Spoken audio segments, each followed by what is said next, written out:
নিজ বিহালী জিলা পৰিষদৰ বিজেপি দলৰ প্ৰাৰ্থী চেতন গৌতমৰ প্ৰচাৰ তীব্ৰতৰ। ৰাজ্যৰ প্ৰথম পৰ্যায়ৰ পঞ্চায়ত নিৰ্বাচনৰ প্ৰচাৰ তীব্ৰতৰ হোৱাৰ সময়তেই বিহালী সমষ্টিৰ অন্তৰ্গত 4খন জিলা পৰিষদৰ এখন বিনা প্ৰতিদ্বন্দ্বিতাই নিৰ্বাচিত হোৱাৰ বিপৰীতে 3খনত বিজেপি আৰু কংগ্ৰেছৰ মাজত প্ৰতিদ্বন্দ্বিতা অনুষ্ঠিত কৰা হ'ব। আজি নিজ বিহালী জিলা পৰিষদৰ বিজেপি প্ৰাৰ্থী চেতন গৌতমে নিজ বিহালী গাঁও পঞ্চায়তৰ অন্তৰ্গত 7টা ৱাৰ্ডত নিৰ্বাচনী সভাত অংশগ্ৰহণ কৰে। তেওঁৰ লগত আঞ্চলিক সদস্যৰ প্ৰাৰ্থী বিৰাজ নেওপানে আৰু দলীয় কৰ্মকৰ্তাই সহযোগ কৰে।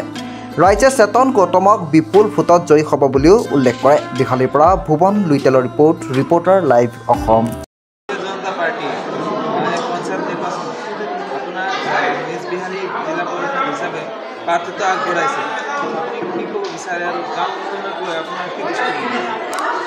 মই যথেষ্ট সুখী। ভাৰতীয় জনতা পাৰ্টি আৰু মিত্ৰজোঁট আমাৰ যি অসম গণ পৰিষদ তেখেতসকলে মোক প্ৰাৰ্থী হিচাপে মনোনীত কৰিছে। এই ক্ষেত্ৰত আমাৰ যিসকল কাৰ্যকৰ্তা তেখেতসকলো অত্যন্ত উৎসাহী আৰু ময়ো অত্যন্ত উৎসাহী। তেখেতসকলে যথেষ্ট মোৰ কাৰণে দিনে ৰাতিয়ে সহযোগ কৰি আছে।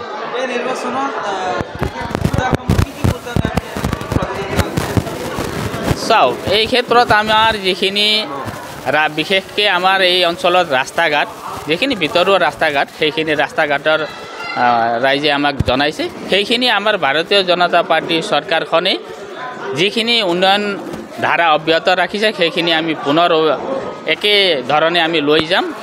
সেই কথা আমি ৰাইজৰ আগত অৱগত কৰাইছোঁ। আৰু এটা কথা নিশ্চিত যে যি ধৰণে তেখেতসকলে বা ৰাইজেও আমাৰ বিশ্বাসত লৈছে আৰু ভাৰতীয় জনতা পাৰ্টী দলে চৰকাৰখনে যিহেতু আমাৰ হিমন্ত বিশ্ব শৰ্মা মুখ্যমন্ত্ৰী তেখেতৰ নেতৃত্বত সবলভাৱে অসমত যি ধৰণে উন্নয়ন হৈ আছে ৰাইজে আমাক অত্যন্ত বিশ্বাসত লৈছে।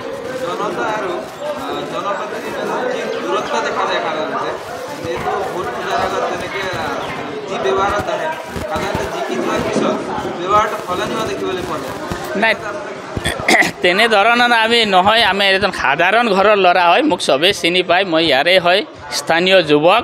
আগে পিছেও মই এজন সামাজিক।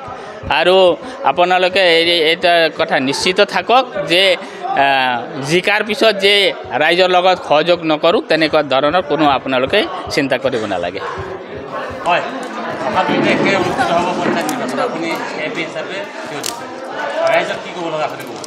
হয়, খবৰ প্ৰথমে মই আপোনালোকৰ নিউজ চেনেলৰ মাধ্যমেদি সমগ্ৰ নিজ বিহালীবাসী ৰাইজক আগন্তুক পঞ্চায়ত নিৰ্বাচন যি 2 তাৰিখে আমাৰ হ'বলৈ গৈ আছে, তেওঁলোকক জনাব বিচাৰোঁ যে এইবাৰ ভাৰতীয় জনতা পাৰ্টীয়ে মোৰ বিশ্বাসত লৈ পেলাই মোক টিকেট প্ৰদান কৰিছে যে আগন্তুক 2 তাৰিখৰ নিৰ্বাচনত ভাৰতীয় জনতা পাৰ্টীয়ে মোক দলৰ টিকেট দিছে।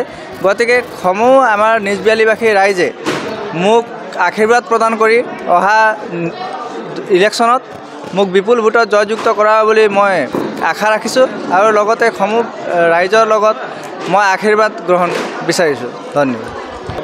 আমাৰ যি অহা 2 মে' তাৰিখে পঞ্চায়ত নিৰ্বাচন হ'ব, সেইদিনা যাতে সকলো ৰাইজে গৈ পেলাই আমাৰ নিজৰ ভোটদান সাব্যস্ত কৰে, তাৰ কাৰণে মই সকলোকে অনুৰোধ জনাইছোঁ। আৰু ভাৰতীয় জনতা পাৰ্টীৰ সপক্ষে যাতে ভোটদান কৰে তাৰ কাৰণে মই বিনম্ৰভাৱে অনুৰোধ জনাইছোঁ। ধন্যবাদ। Reporter live.